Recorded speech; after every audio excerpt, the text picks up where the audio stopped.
On est dans le 14e siècle, visiblement, d'après le mobilier qu'on a pu sortir des niveaux de sol. Ici, on est en diagnostic.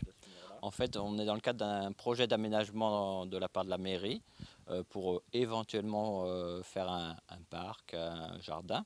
Et donc, au préalable, on fait des sondages archéologiques pour vérifier la présence ou non de vestiges une fois de plus. La ville de Limoges a fait appel à l'INRAP pour la réalisation de ce diagnostic archéologique. À chaque fois que l'on réalise des travaux, nous devons contacter la DRAC pour préciser en fait les travaux que nous souhaitons réaliser afin qu'ils puissent faire des fouilles si besoin. C'est une zone sensible, hein. En plus il y a eu peu d'interventions archéologiques ici à part les grandes fouilles du musée de l'évêché ou du baptistère.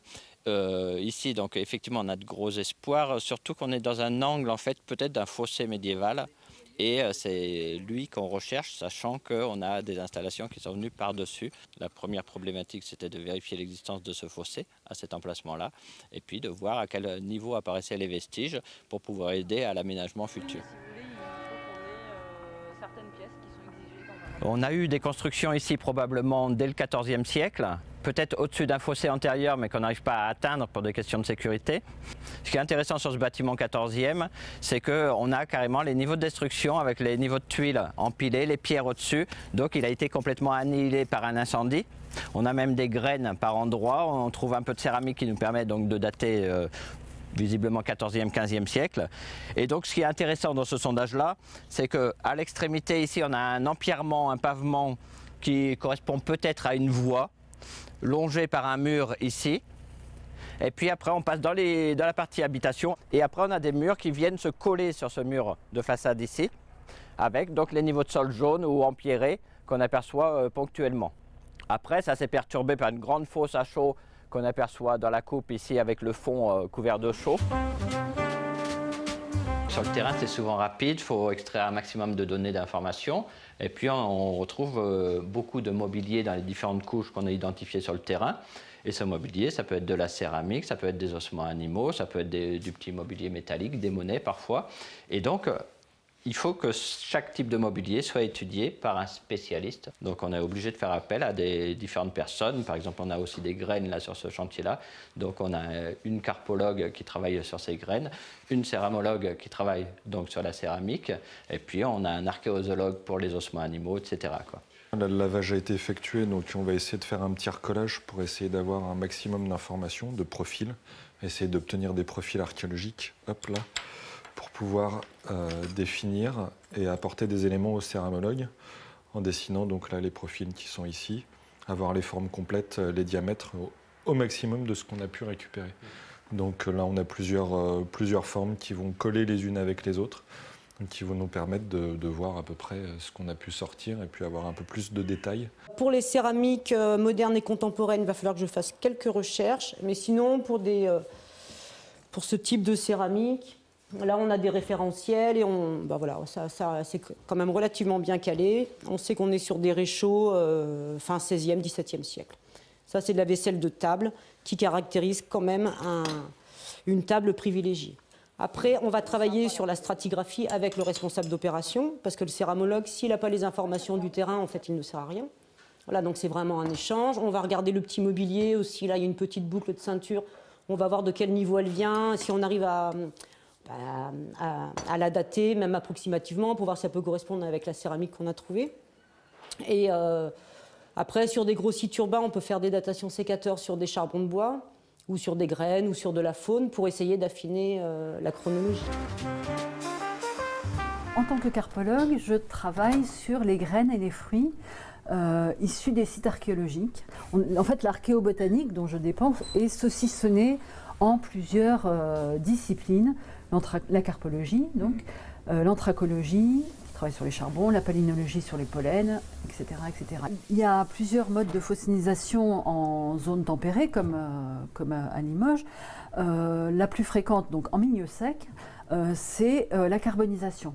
C'est-à-dire que ça correspond à une combustion partielle des macrorestes, hein, par exemple, qui peut se produire lors d'un incendie, quand la ménagère fait sa cuisine, elle laisse accrocher des grains dans le fond d'un pot. Bon, voilà.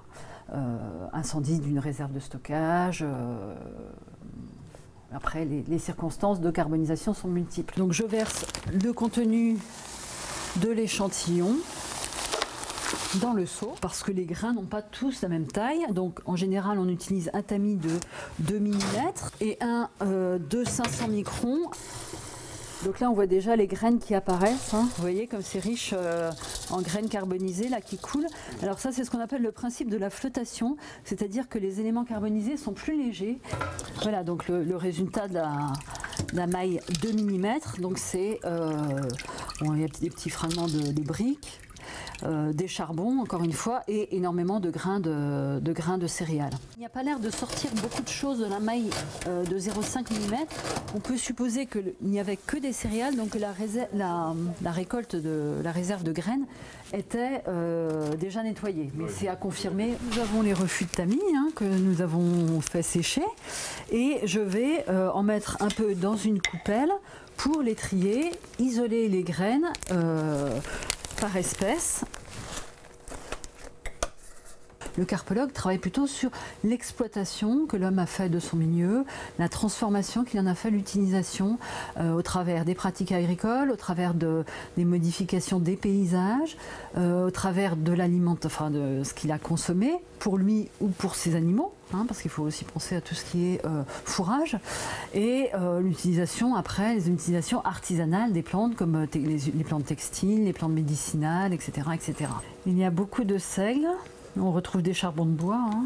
Le seigle est une céréale tout à fait caractéristique du Moyen-Âge, de la région de Limoges, au moins jusqu'au XIIIe siècle, parce que les sites précédemment étudiés en carpologie s'arrêtent au XIIIe, XIVe, et qu'on n'a pas de site aussi tardif, à ma connaissance. En tout cas, à première vue, il n'y a plus que des plantes cultivées dans cet échantillon, et je pense qu'il s'agit d'une récolte, sans doute d'une récolte déjà nettoyée et donc prête à être consommée, donc d'une réserve qui a brûlé lors d'un incendie. Alors on essaie d'adapter les techniques vraiment de pointe pour garder un maximum d'informations, c'est-à-dire que la photogrammétrie va nous permettre de visualiser le sondage ou les sondages qu'on va ouvrir en 3D, de pouvoir les manipuler après virtuellement sur l'ordinateur, de reprendre des mesures, de revisualiser les coupes stratigraphiques. En fait, on garde le terrain tel qu'il est. La photogrammétrie, c'est une technique qui a été inventée au XXe siècle et qui est basée de la même manière que sur la vision binoculaire par nos deux yeux.